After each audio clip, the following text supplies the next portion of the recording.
नमः पार्वतीपते हर हर महादेव हर। सती की तपस्या से संतुष्ट है देवताओं का कैलाश में जाकर भगवान शिव का स्तवन करना। ब्रह्मा जी कहते हैं कि हे नारद, एक दिन मैंने तुम्हारे साथ जाकर पिता के पास खड़ी हुई सती को देखा। तब तीनों लोक की सारभूता सुंदरी थी। उसके पिता ने मुझे नमस्कार करके तुम्हारा भी सत्कार किया। यह देख लोग लीला का अनुसरण करने वाली सती ने भक्ति और प्रसन्नता के साथ मुझको और तुमको भी प्रणाम किया। नारद, तदंतर सती को देखते हुए हम और तुम दक्ष के दिए हुए शुभ आसन पर बैठ गए। तत्पश्चात मैंने उस विनयशीला बालिका से कहा, हे सती, जो केवल तुम्हें ही चाहते हैं और तुम्हारे मन में भी एकमात्र जिनकी ही कामना है, उन्हीं सर्वज्ञ जगदीश्वर महादेव जी को तुम पति स्वरूप में प्राप्त करो। हे शुभे, जो तुम्हारे सिवा दूसरे किसी स्त्री को पत्नी रूप में न तो ग्रहण कर सकते हैं, न करते हैं और न भविष्य में ही ग्रहण करेंगे, वे ही भगवान शिव तुम्हारे पति हो। वे तुम्हारे ही योग्य हैं, दूसरे के नहीं।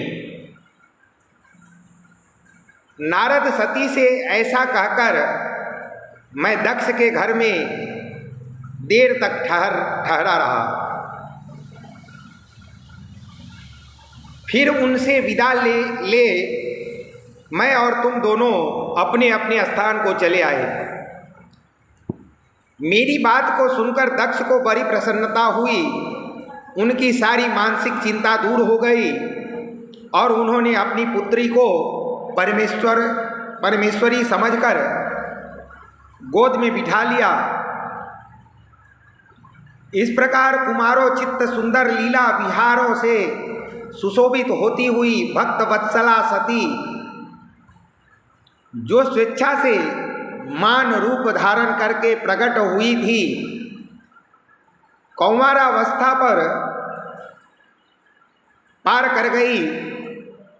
बाल्यावस्था बिताकर किंचित युवावस्था को प्राप्त हुई।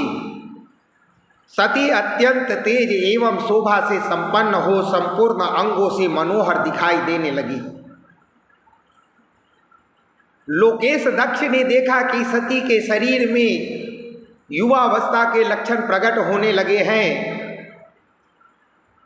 तब उनके मन में यह चिंता हुई कि मैं महादेव जी के साथ इनका विवाह कैसे करूं।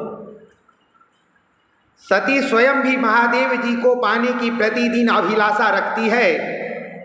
अतः पिता के मनोभाव को समझकर वे माता के निकट गई।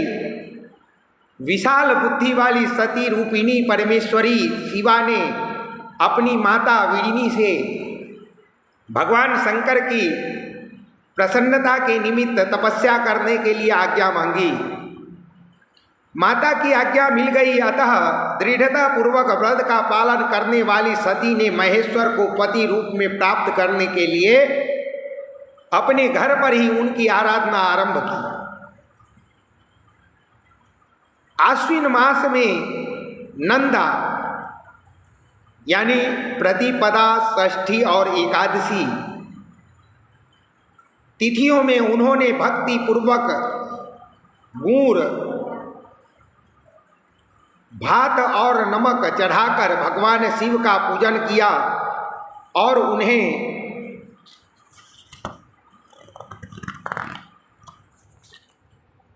नमस्कार करके उसी नियम के साथ उस मास को व्यतीत किया। कार्तिक मास को चतुर्थी को सजाकर रखे हुए मालपुओं और खीर से परमेश्वर शिव की आराधना करके वे निरंतर उनका चिंतन करने लगी। मार्गशीर्ष मास के कृष्ण पक्ष की अष्टमी तिथि को तिल, जौ और चावल से भगवान की पूजा करके ज्योतिर्मय दीप दिखाकर अथवा आरती करके सती दिन बिताती थी। पौष मास के शुक्ल पक्ष की सप्तमी को रात भर जागरण करके प्रातःकाल खिचड़ी का नैवेद्य लगाया वे शिव की पूजा करती थी।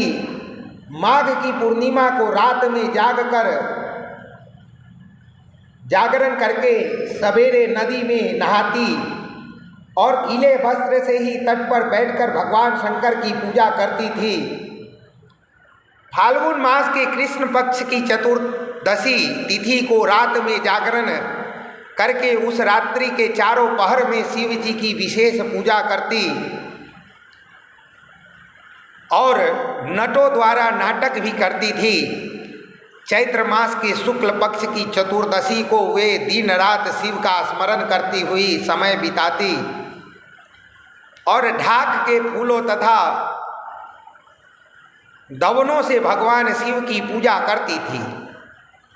वैशाख शुक्ला तृतीया को सती तिल का आहार करके रहती और नए जौ के भात से रुद्रदेव की पूजा करके उस महीने को बिताती थी। ज्येष्ठ की पूर्णिमा को रात में सुंदर वस्त्रों तथा भटकटैया के फूल से शंकर भगवान की पूजा करके वे निराहार रहकर ही वह मास व्यतीत करती थी। आषाढ़ के शुक्ल पक्ष की चतुर्दशी को काले वस्त्र और भटकटैया के फूल से वे रुद्रदेव का पूजन करती थी। श्रावण मास के शुक्ल पक्ष की अष्टमी एवं चतुर्दशी को वे यज्ञोपवीत वस्त्रों तथा कुश की पवित्री से शिव की पूजा किया करती थी। भाद्रपद मास के कृष्ण पक्ष की त्रयोदशी तिथि को नाना प्रकार के फूलों और फलों से शिव का पूजन करके सती चतुर्दशी तिथि को केवल जल का आहार किया करती थी। भांति भांति के फलों फूलों और उस समय उत्पन्न होने वाले अन्नों द्वारा वे शिव की पूजा करती और महीने भर अत्यंत नियमित आहार करके केवल जप में लगी रहती थी। सभी महीनों में सारे दिन सती शिव की आराधना में ही संलग्न रहती थी। अपनी इच्छा से मानव रूप धारण करने वाली वे देवी दृढ़ता पूर्वक उत्तम व्रत का पालन करती थी। इस प्रकार नंदा व्रत को पूर्ण करने से समाप्त करके भगवान शिव ने अन्य भाव रखने वाली सती एकाग्र चित्र हो बड़े प्रेम से भगवान शिव का ध्यान करने लगी तथा उस ध्यान में ही निश्चल भाव से स्थित हो गई। हे मुने, इसी समय सब देवता और ऋषि भगवान विष्णु और ब्रह्मा सती की तपस्या देखने के लिए गए। वहां आकर देवताओं ने देखा सती मूर्तिमती दूसरी सिद्धि के समान जान पड़ती है। वे भगवान शिव के ध्यान में निमग्न हो उस समय सिद्ध अवस्था को पहुंच गई थी। समस्त देवताओं ने बड़ी प्रसन्नता के साथ वहां दोनों हाथ जोड़कर सती को नमस्कार किया। मुनियों ने भी मस्तक झुकाए तथा श्री हरि आदि ने मन में प्रीति उमड़ आई। विष्णु आदि सब देवता और मुनि आश्चर्यचकित हो सती देवी की तपस्या की भूरी भूरी प्रशंसा करने लगे। फिर देवों को प्रणाम करके वे देवता और मुनि तुरंत ही गिरि श्रेष्ठ कैलाश को चले गए, जो भगवान शिव को बहुत ही प्रिय है। सावित्री के साथ मैं और लक्ष्मी के साथ भगवान वासुदेव भी प्रसन्नता पूर्वक महादेव जी के निकट गए।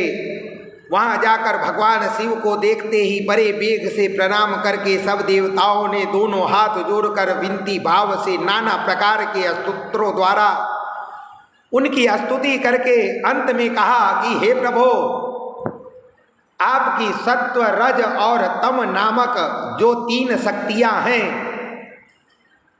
उनके राग आदि वेग असह्य हैं।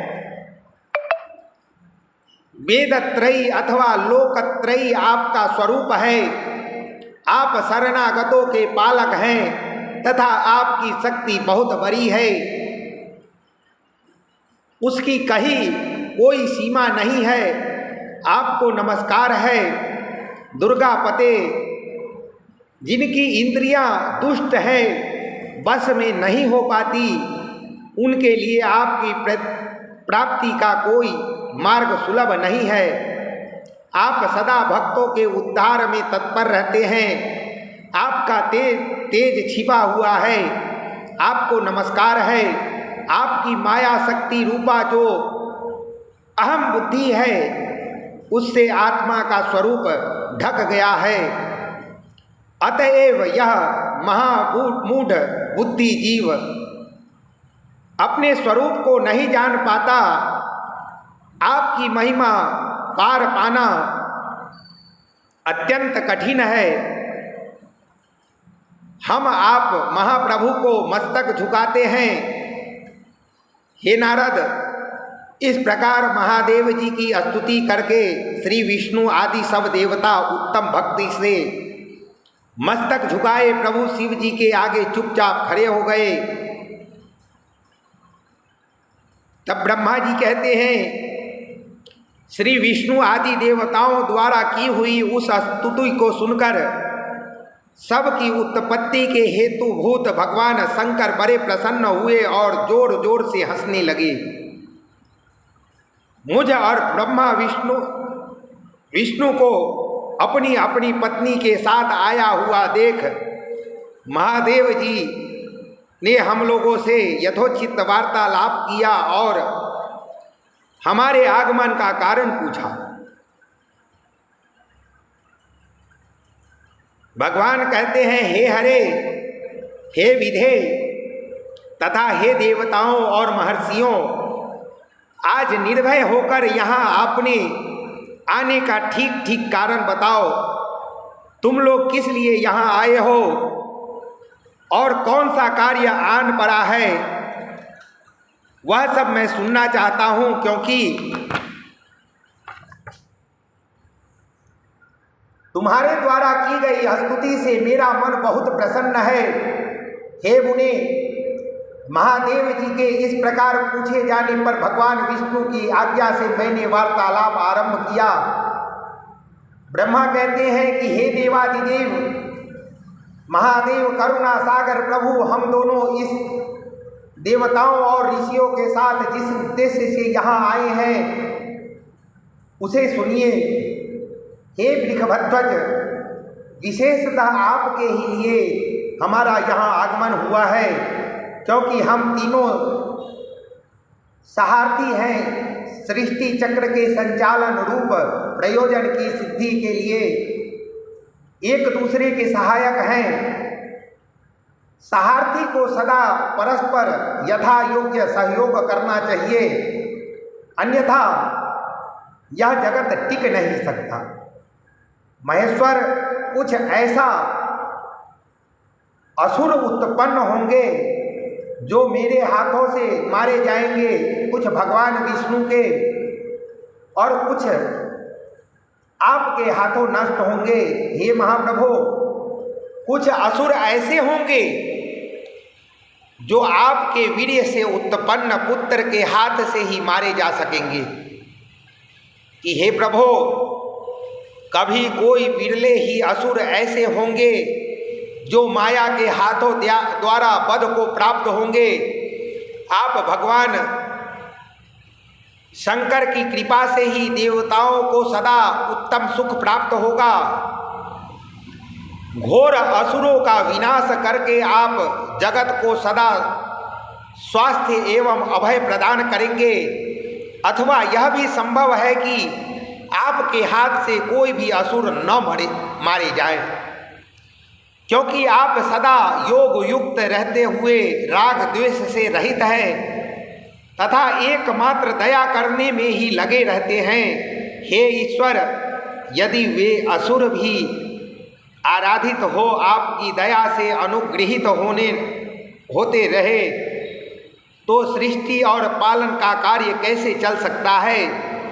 अतः हे वृषभध्वज, आपको प्रतिदिन सृष्टि आदि के उपयुक्त कार्य करने के लिए उद्यत रहना चाहिए। यदि सृष्टि पालन और संहार रूप कर्म न करने हो तब तो हमने माया से जो भिन्न भिन्न शरीर धारण किए हैं उनकी कोई उपयोगिता अथवा औचित्य नहीं है। वास्तव में हम तीनों एक ही हैं। कार्य के भेद से भिन्न भिन्न देह धारण करने की स्थिति है। यदि कार्य भेद न सिद्ध हो तब तो हमारे रूप भेद का कोई प्रयोजन ही नहीं है। हे देव, एक ही परमात्मा महेश्वर तीन स्वरूपों में अभिव्यक्त हुए हैं। इस रूप भेद में उनकी अपनी माया ही कारण है। वास्तव में प्रभु स्वतंत्र हैं। वे लीला के उद्देश्य से ही ये सृष्टि आदि कार्य करते हैं। भगवान श्री हरि उनके बाएं अंग से प्रकट हुए हैं। मैं ब्रह्मा उनके दाएं अंग से प्रकट हुआ हूँ और आप रुद्रदेव उन सदाशिव के हृदय से आविर्भूत हुए हैं। अतः आप ही शिव के पूर्ण रूप हैं। हे प्रभु, इस प्रकार अभिन्न रूप होते हुए भी हम तीनों रूप में प्रकट हैं। सनातन देव, हम तीनों उन्हीं भगवान सदाशिव और शिवा के पुत्र हैं। इस यथार्थ तत्व का आप हृदय से अनुभव कीजिए प्रभु। मैं और विष्णु आपके आदेश से प्रसन्नता पूर्वक लोकों की सृष्टि और पालन के कार्य में लगे हुए हैं तथा कार्य कारणवश सपत्नीक भी हो गए हैं। अतः आप भी विश्वहित के लिए, आप देवताओं के सुख पहुँचाने के लिए एक परम सुंदरी रमणी को अपनी पत्नी बनाने के लिए ग्रहण करें। हे महेश्वर, एक बात और है, उसे सुनिए। मुझे पहले के वृत्तांत का स्मरण हो आया है। पूर्व काल में आपने ही शिव रूप से जो बात हमारे सामने कही थी वही इस समय सुना रहा हूँ। आपने कहा था, ब्रह्मण, मेरा ऐसा ही उत्तम रूप तुम्हारे अंग विशेष ललाट से प्रकट होगा जिसकी लोक में रुद्र नाम से प्रसिद्धि होगी। तुम ब्रह्मा सृष्टि करता हो गए, श्री हरि जगत का पालन करने वाले हुए और मैं सगुण रुद्र रूप होकर संहार करने वाला होऊंगा। एक स्त्री के साथ विवाह करके लोक के उत्तम कार्य की सिद्धि करूंगा।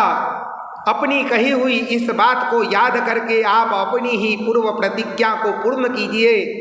हे स्वामिन, आपका यह आदेश है कि मैं सृष्टि करूं, श्री हरि पालन करे और आप स्वयं संहार हेतु बनकर प्रकट हों।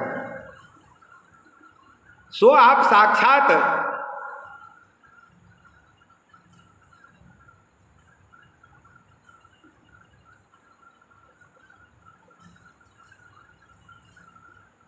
शिव ही संहार कर्ता के रूप में प्रकट हुए हैं।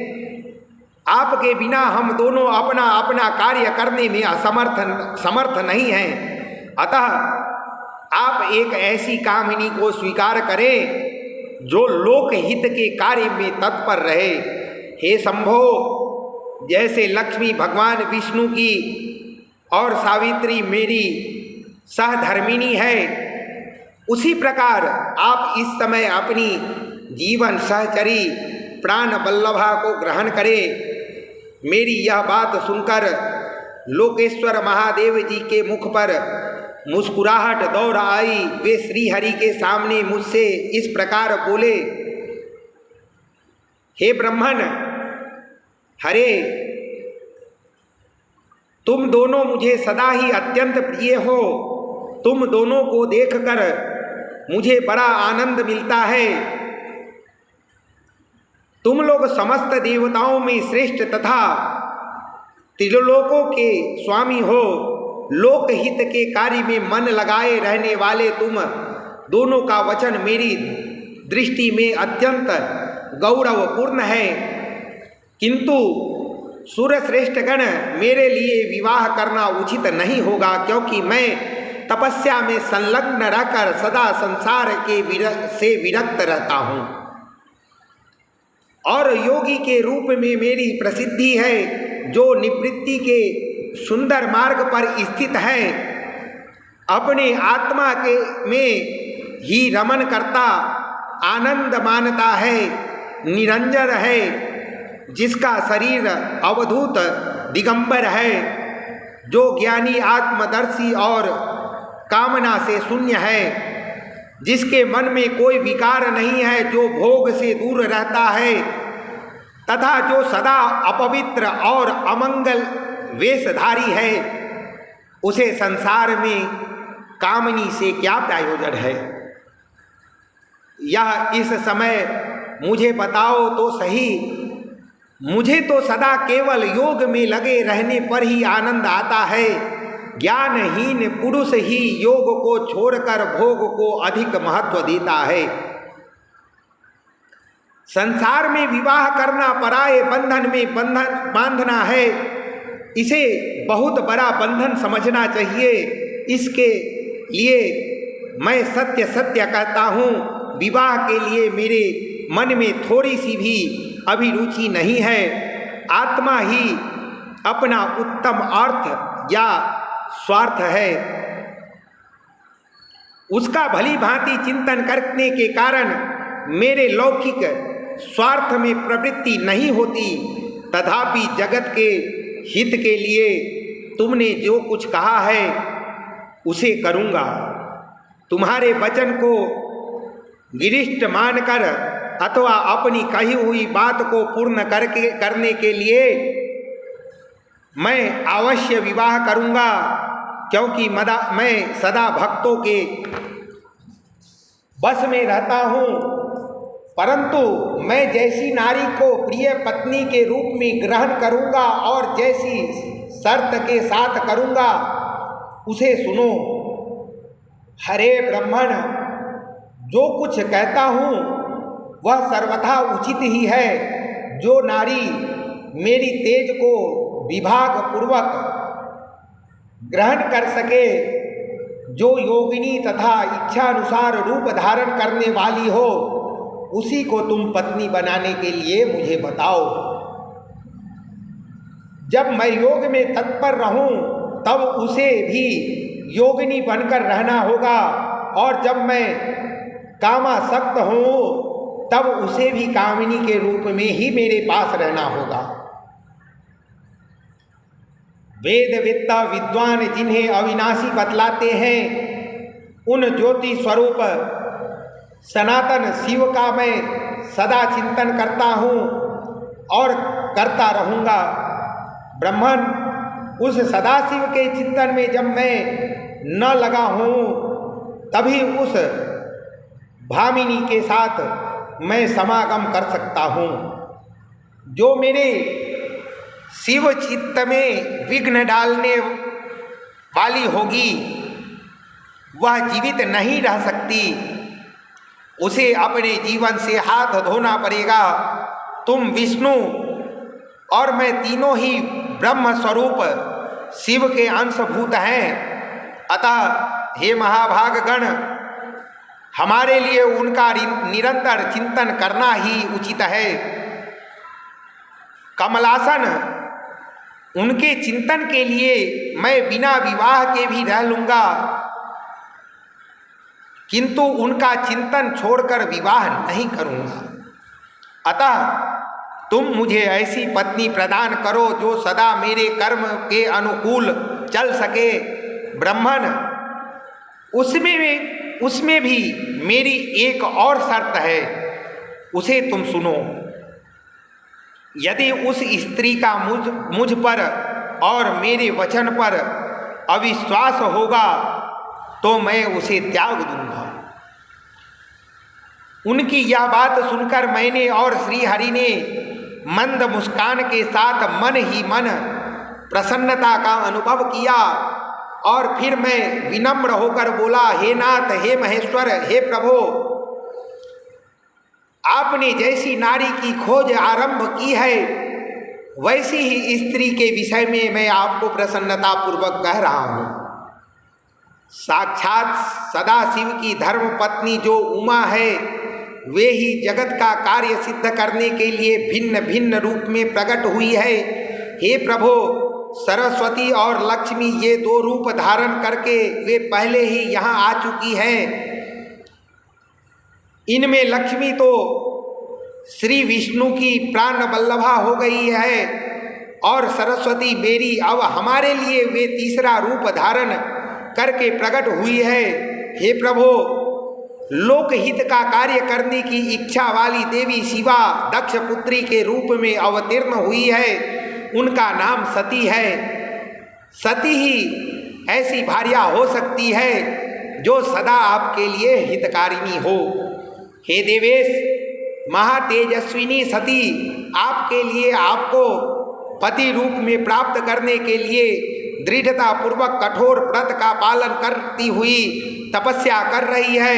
हे महेश्वर, आप उन्हें वर देने के लिए जाइए, कृपा कीजिए और बड़ी प्रसन्नता के साथ उन्हें उनकी तपस्या के अनुरूप वर देकर उनके साथ विवाह कीजिए।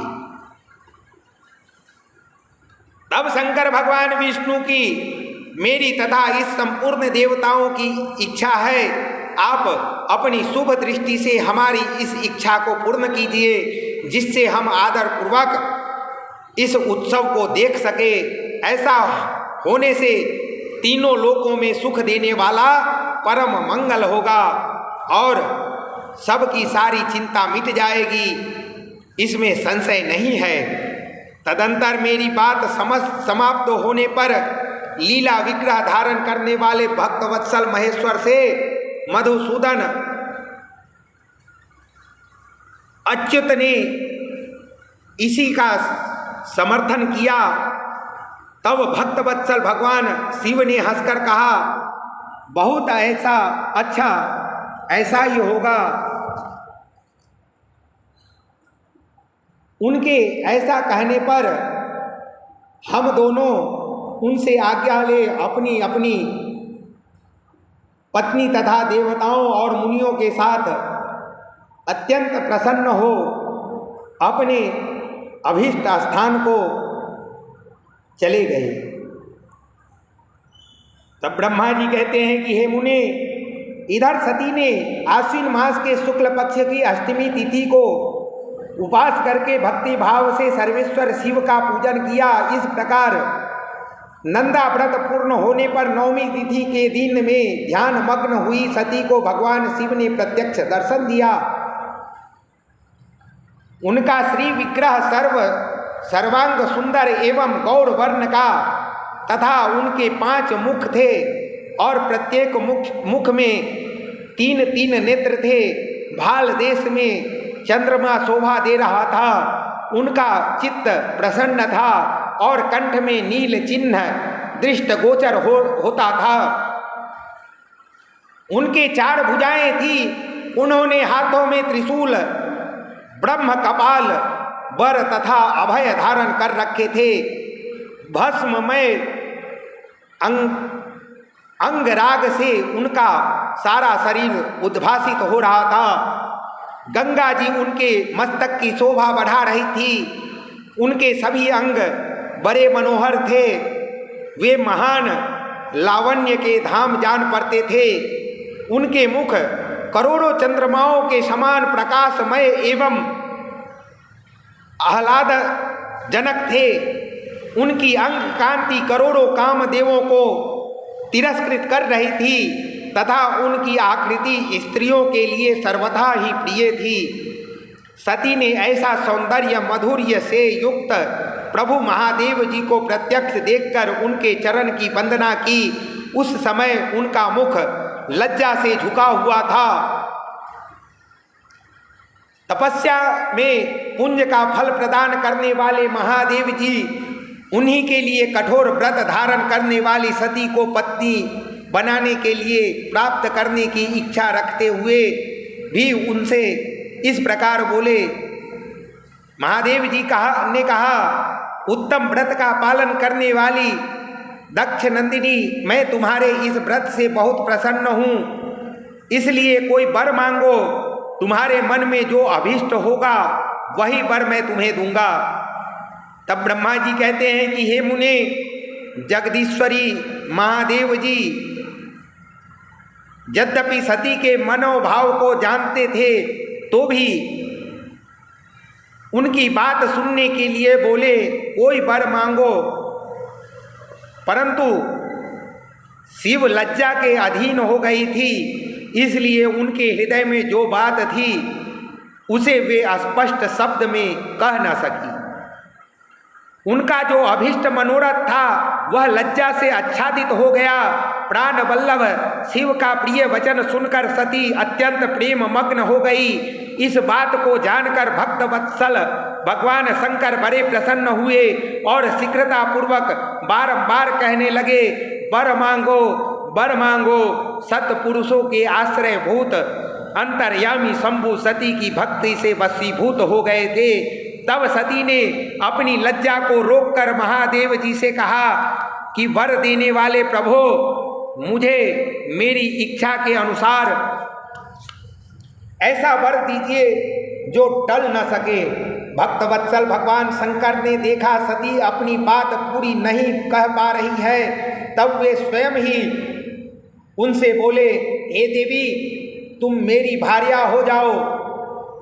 अपने अभीष्ट फल को प्रकट करने वाले उनके इस वचन को सुनकर आनंद मग्न हुई सती चुपचाप खड़ी रह गई, क्योंकि वे मनोवांछित वर पा चुकी थी। फिर दक्ष कन्या प्रसन्न हो दोनों हाथ जोड़कर मस्तक झुकाकर भक्तवत्सल शिव से बारंबार कहने लगी, हे देवाधिदेव महादेव, हे प्रभो जगतपते, आप मेरे पति पिता को कहकर वैवाहिक विधि से मेरा पाणी ग्रहण करें। तब ब्रह्मा जी कहते हैं कि हे नारद, सती की यह बात सुनकर भक्त वत्सल महेश्वर ने प्रेम से उनकी ओर देखकर कहा कि हे प्रिय, ऐसा ही होगा। तब दक्ष कन्या सती भी भगवान शिव को प्रणाम करके भक्ति पूर्वक विदा मांगा। जाने की आज्ञा प्राप्त करके मोह और आनंद से युक्त हो माता के पास लौट गई। इधर भगवान शिव भी हिमालय पर अपने आश्रम में प्रवेश करके दक्ष कन्या सती के वियोग से कुछ कष्ट का अनुभव करते हुए उन्हीं का चिंतन करने लगे। हे देवर्षि, फिर मन को एकाग्र करके लौकिक गति का आश्रय ले भगवान शंकर ने मन ही मन मेरा स्मरण किया।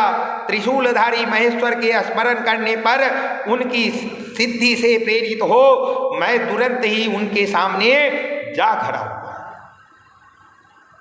तात हिमालय के शिखर पर जहाँ सती के वियोग का अनुभव करने वाले महादेव जी विद्यमान थे, वहीं मैं सरस्वती के साथ उपस्थित हो गया।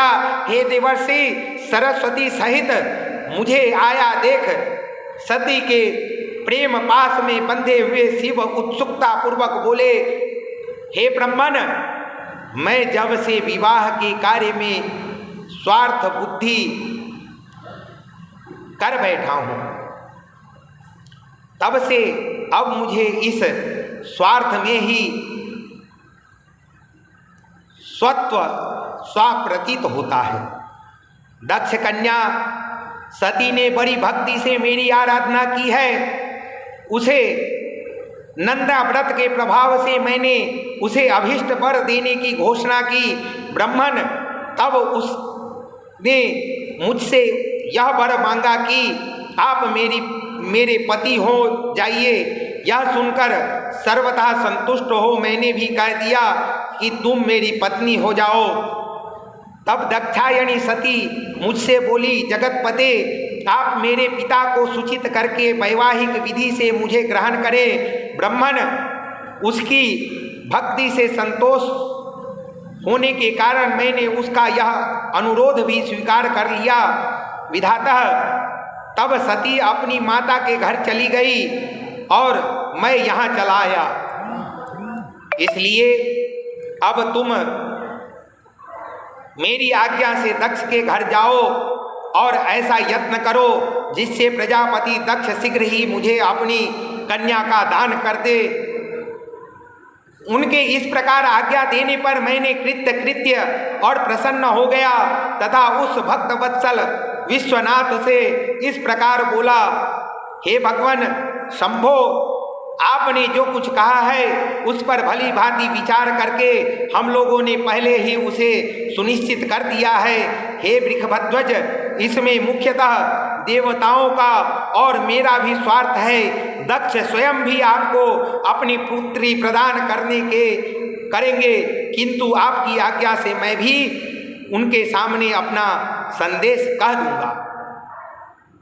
हे सर्वेश्वर महाप्रभु महादेव जी से ऐसा कहकर मैं अत्यंत वेगशाली रथ के द्वारा दक्ष के घर जा पहुंचा।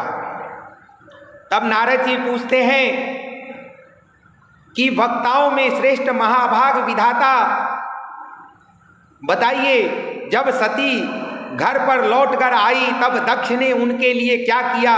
तब ब्रह्मा जी कहते हैं कि तपस्या करके मनोवांछित वर पाकर सती जब घर को लौट गई तब वहाँ उन्होंने माता पिता को प्रणाम किया। सती ने अपनी सखी के द्वारा माता पिता को तपस्या संबंधी सब समाचार कहलवाया।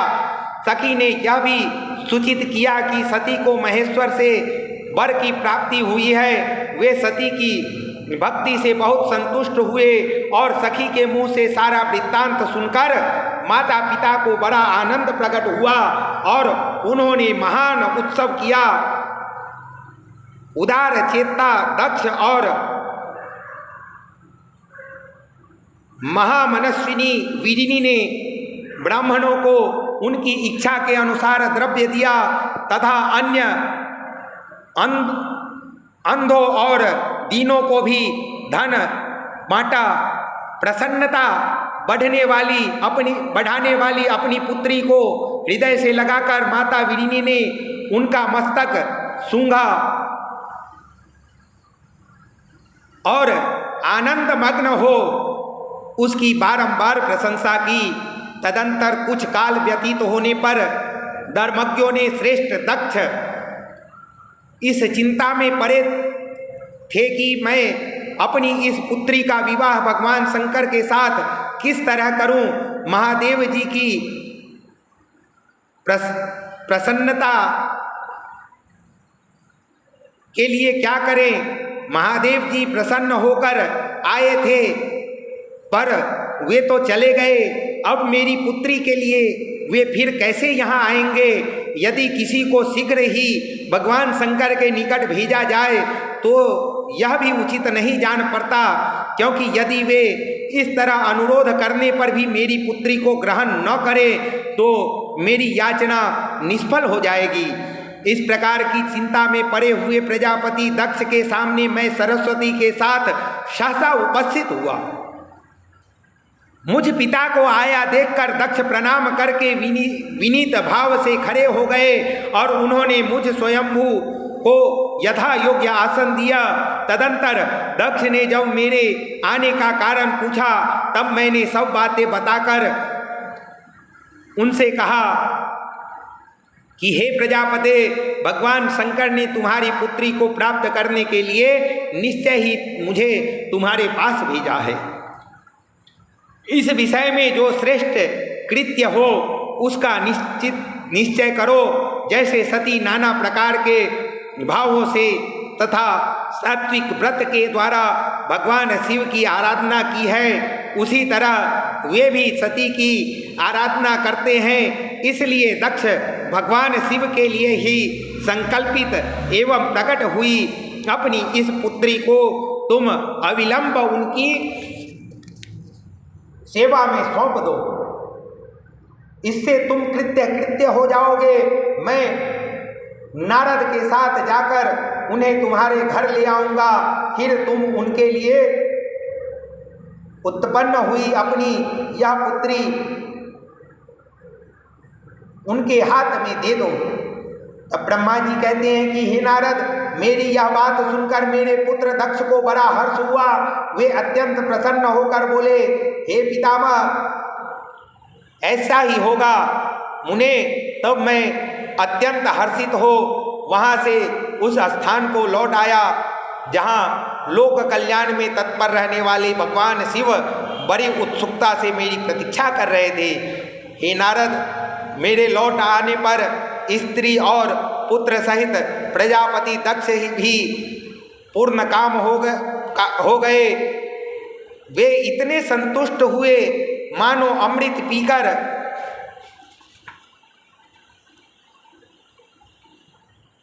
अघा गए हो।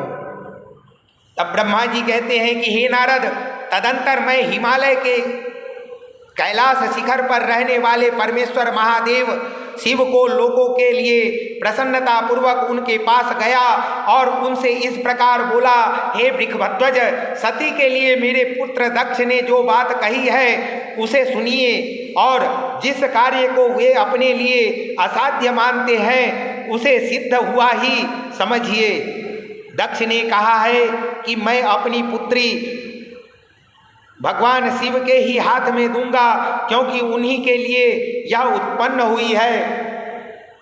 शिव के साथ सती का विवाह हो यह कार्य तो मुझे स्वतः ही अभीष्ट है। फिर आपके भी कहने से इसका महत्व और अधिक बढ़ गया है। मेरी पुत्री ने स्वयं इसी उद्देश्य से भगवान शिव की आराधना की है और इस समय शिव जी भी मुझसे इसके विषय में अन्वेषित कर रहे हैं। इसलिए मुझे अपनी कन्या अवश्य ही भगवान शिव के हाथ में देना है। हे विधाता, वे भगवान शंकर शुभ लग्न और शुभ मुहूर्त में यहाँ पधारे, उस समय मैं उन्हें शिक्षा के तौर पर अपनी यह पुत्री दे दूंगा। वृषभध्वज, मुझसे दक्ष ने ऐसा बात कही है, अतः आप शुभ मुहूर्त में उनके घर चलिए और सती को ले आइए। मुने, मेरी यह बात सुनकर भक्तवत्सल रुद्र लौकिक गति का आश्रय ले हंसते हुए मुझसे बोले, संसार की सृष्टि करने वाले ब्रह्मा जी, मैं तुम्हारे और नारद के साथ ही दक्ष के घर चलूंगा। अतः नारद का स्मरण करो, अपने मारीची आदि मानस पुत्रों को भी बुला लो। विधे मैं उस सबके साथ दक्ष के निवास स्थान पर चलूंगा। मेरे पार्षद भी मेरे साथ होंगे। हे नारद, लोकाचार के निर्वाह में लगे हुए भगवान शिव ने इस प्रकार आज्ञा देने पर मैंने तुम्हारा और मारीची आदि पुत्रों का भी स्मरण किया। मेरे याद करते ही तुम्हारे साथ मेरे सभी मानस पुत्र मन में आदर की भावनाएं लिए शीघ्र ही वहां आ पहुँचे। उस समय तुम सब लोग हर्ष से उत्फुल्ल हो रहे थे। फिर रुद्र के स्मरण करने पर शिव भक्तों के सम्राट भगवान विष्णु भी अपने सैनिकों तथा कमला देवी के साथ गरुड़ पर आरूढ़ हो तुरंत वहां आ गए। तदंतर चैत्र मास के शुक्ल पक्ष की त्रयोदशी तिथि में रविवार को पूर्व फाल्गुनी नक्षत्र में मुझ ब्रह्मा और विष्णु आदि समस्त देवताओं के साथ महेश्वर ने विवाह के लिए यात्रा की। मार्ग में उन देवताओं और ऋषियों के साथ यात्रा करते हुए भगवान शंकर बड़ी शोभा पा रहे थे।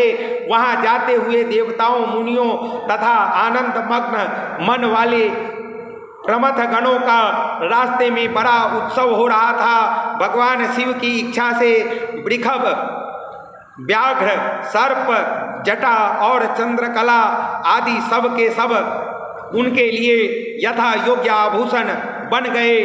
तदंतर वेग से चलने वाले बालवान, बलि, वर्द, नंदिकेश्वर पर आरूढ़ हुए महादेव जी श्री विष्णु आदि देवताओं को साथ लिए क्षण भर में प्रसन्नता पूर्वक दक्ष के घर जा पहुँचे।